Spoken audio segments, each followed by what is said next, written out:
Chapter 10 Sleep Disturbance. She couldn't sleep a wink, so she sat in her favorite chair in the bedroom, upstairs, staring out the window during the middle of the night stargazing. She loved nature and was mesmerized by all it had to offer. No music, no TV, no phone, no internet, just basking in the silent night. She lived in a lower middle-income neighborhood that was clean and quiet with very little crime. She had a bird's-eye view into most of the neighbors' yards from her second-floor bedroom window in her favorite chair, which happened to be a rocking chair, where she usually sat at night to read or stare at the stars before bedtime, or on one of those rare nights when she had a difficult time sleeping. She noticed all the comings and goings of the people on her block from this vantage point. She observed how one of the elderly neighbors left her window cracked all night so her cat could go in and out throughout the night as it pleased. She saw another neighbor's adolescent daughter sneaking out of the house after curfew a few times, but felt it wasn't her business to say anything. Other than that, there was rarely any activity in her neighborhood that time of night. However, this particular night Charisma detected something strange. Directly across the street she paid attention to how her neighbor's thick round, leafy, bush continued to slightly sway back and forth, then side to side. At first, she thought nothing of it being that Mrs. Little's cat always came in and out of that particular side of the window. Yet, she noticed the cat squeeze out the window and head in the opposite direction of the moving bush, and wondered, since it wasn't the cat, what was moving the large shrub. She ruled out the wind since the trees weren't blowing, but couldn't quite put her finger on it, eventually ignored it, and continued to enjoy the stars. She began to doze off, rocking in her slightly creaking wooden rocking chair with her blanket wrapped around her shoulders and her soft fluffy pillow supporting her back. Her neighbor directly across the street, who is a bachelor and often came home late, pulled into his driveway, and his bright red brake lights and squeaky suspension on his vehicle caused her to open her eyes. As he closed the car door and walked towards the side entrance of his home, a man dressed in all black jumped out of the large bush and caught him by surprise, grabbed him from the back by the neck and began stabbing him profusely until he fell down limp in the driveway. His attempt to fight back was futile. The man dressed in all black took a few steps backwards to walk away after briefly glaring at the victim's body, and then took off running up the street quickly and quietly. Charisma sat with her eyes wide open, frozen in fear, then shock and panic set in. She eventually gathered her thoughts and called for help. However, it was too late. After the paramedics tried to revive him, they pronounced him dead on the scene. Charisma watched from her upstairs window for hours as they investigated the crime scene, ultimately zipping up the big black body bag he was finally stuffed in. When questioned by detectives about what all she saw, and if she recognized the perpetrator after one of them spotted her staring down from the upstairs window because of the glare of her nightlight and the street light, she reported that she had no idea who the guy was, and although his figure was stocky, she told the detective he appeared slim. Although he was about the height of the victim, she informed the officer he was much taller. It wasn't that she was fearful the culprit would come back to harm her, she was confident that would not happen. Her self-assurance came from knowing just who the offender was. And although he had this side to him that no one else knew existed, she was assured, because this is the man who always protected her and would never harm her or allow detriment to come her way. Charisma felt it was her turn to return the favor despite the obligation to call the ambulance for help about her neighbor who lied helplessly in his driveway. She was still in disbelief, knowing the build and gait of the man walking away before fleeing was her very own brother, George.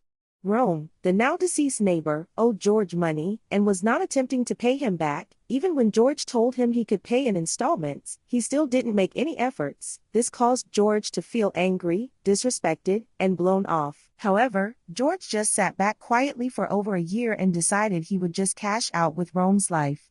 George figured since Rome owing him money had been over a year ago, no one would ever seriously suspect him or tie it all together. He was right. When George was questioned by detectives after learning he frequented the neighborhood and was owed money by Rome at a point in time, George told them, "That was well over a year ago, I've gotten over that and moved on with my life." They could not prove otherwise, and so the case over time grew cold. Life went on. George continued to go to work as if nothing happened and still visited with his sister often, as well as occasionally helping her out around the house. But she found herself unable to sleep at all since the incident. Charisma did not let George know she witnessed the murder and knew it was him.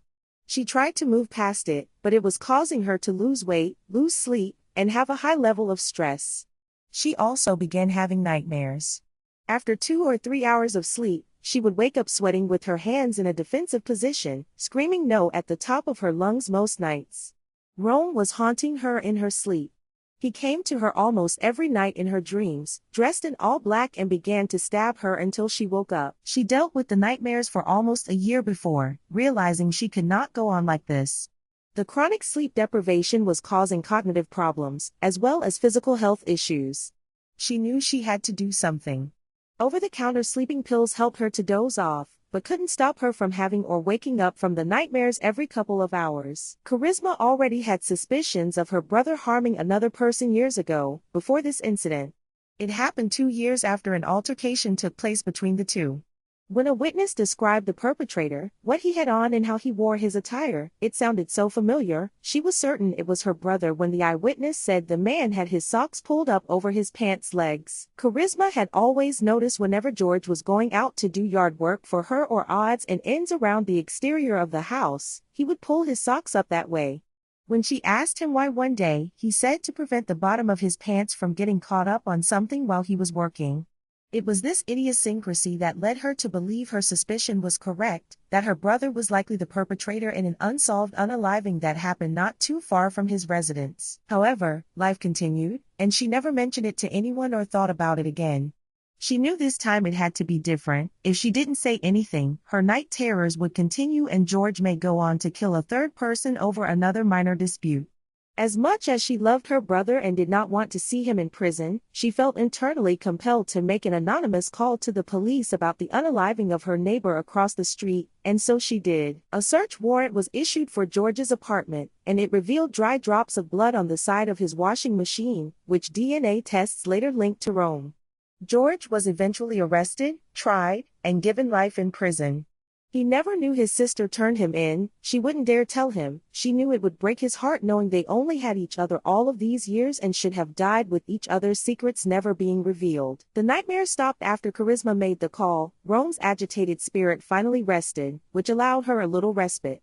However, she still felt internal turmoil for having turned her brother in and having to live with him serving a life sentence because of her anonymous phone call to authorities. She did not know how she would be able to endure living with herself, but knew that had she not turned him in, the nightmares would have remained relentless, since they had been going on for nearly a year with no signs of disappearing. It was emotional torture, living with her only sibling, and the only person who had ever been there to protect her since she was a baby and since he was just 5 years old while they were in and out of foster homes together, now living behind bars because of her phone call. Eventually years had passed. It was now 6.5 years into George's 28-year prison sentence and Charisma still was unable to rest well, although she was resting a little better over the years without the haunting nightmares of Rome viciously attacking her.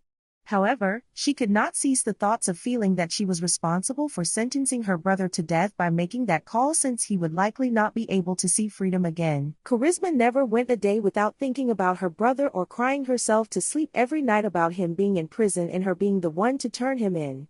She was drowning in regret, was chronically stressed and had lost so much weight over the years that none of her clothes fit her properly anymore, and she even looked physically ill. Her cheekbones protruded more than normal, and the area around her eye sockets had become dark and sunken in.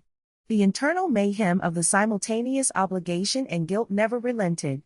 Nevertheless, this particular night she got the best sleep she had in a very long time. There was no tossing, there was no turning, and there was no waking up, ever. Charisma passed away in her sleep. She was only 45 years old. She died from a broken heart. Broken heart syndrome, a temporary heart condition brought on by stressful situations, which can mimic a heart attack. There's a disruption of the heart's normal pumping function that may be caused by the heart's reaction to a surge of stress hormones.